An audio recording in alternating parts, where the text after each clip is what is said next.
Good afternoon, everyone, and welcome to my Friday message. Let's start with great news. Last Friday, our fourth-year medical students, along with students across the country, opened their envelopes and learned which of the many training institutions across the country they'll enter for their residency training, an exciting milestone in their long journey. Duke's Match Day 2022 ceremony took place in person this year in Trent Siemens Center, a welcome change after 2 years of virtual ceremonies. Our students are headed to some of the nation's most prestigious residency programs. And of course, our own training programs compete to attract our students, and we are thrilled that 27 matched at Duke. Congratulations to all of our fourth-year students. Successful completing medical school, especially during the past 2 years, is a remarkable achievement. What a proud moment for our students and for all of us at Duke. Now to COVID. Hospitalizations of patients with COVID across the country in North Carolina and at Duke continue to decline to new lows. This week, 12 employees tested positive and 20 employees are in active isolation. And so far this week, 30 students have tested positive, a big decline from previous weeks and months. All of this is excellent news. That said, we're watching closely the BA.2 subvariant of Omicron and its impact in the UK. Currently, their case numbers and hospitalizations are rising, and BA.2 is the predominant strain. In the US, cases of BA.2 subvariant have more than doubled over the past 2 weeks, and now that variant represents about 32% of new cases, but it is likely to become the dominant variant. Although the US in the last 3 COVID waves followed the UK, like everything with COVID, predictions can be fraught with challenges, so we'll just continue to watch closely. And current projections, while predicting an increase in cases, there is no indication of an increased morbidity compared to the previous strain, and there's very significant levels of immunity due to vaccination, boosters, and prior infection. We'll continue to watch, and ongoing surveillance data will influence future guidelines.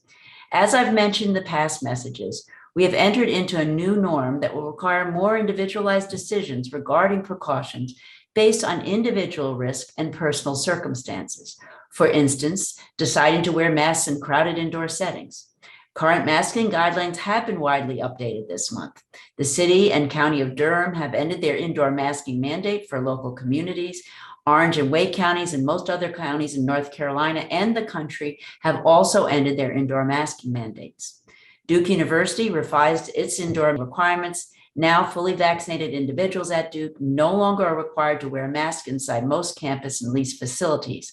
However, masks continue to be required for all individuals in in-person classes at Duke and on public transportation.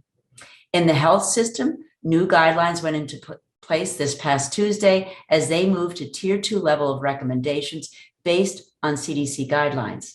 Masks are no longer required for the health system team members in non-clinical administrative buildings, but are still required in all patient care and clinical buildings. It's important that we all respect people's individual decisions about masking. And a reminder that anyone who is experiencing COVID-19 symptoms should wear a mask, not report to work or attend classes, and get tested as soon as possible. Now, some new important vaccine news. On Wednesday, Moderna released interim data on the effectiveness of its vaccine for children under 6 years of age. The data showed that children have a robust antibody response similar to adults, and it's about 44% effective at preventing infection with Omicron in ages 6 months to under 2 years of age when given as a dose that is 25% of that given to adults. There were no severe infections in any participants in the study. Moderna will now ask the FDA to grant emergency use authorization for the vaccine for children this age group as soon as possible. I want to end by acknowledging that our thoughts are with the people of Ukraine and all of our colleagues with family members that have been affected by this tragedy. We're all shocked and saddened by the devastating events unfolding there. We stand in firm solidarity with the Ukrainian people in their plea for peace. Efforts are underway at Duke to show support. On this slide are organizations providing support, and we will continue to report more information in the coming weeks. Thanks to everyone for all that you do, and have a great weekend.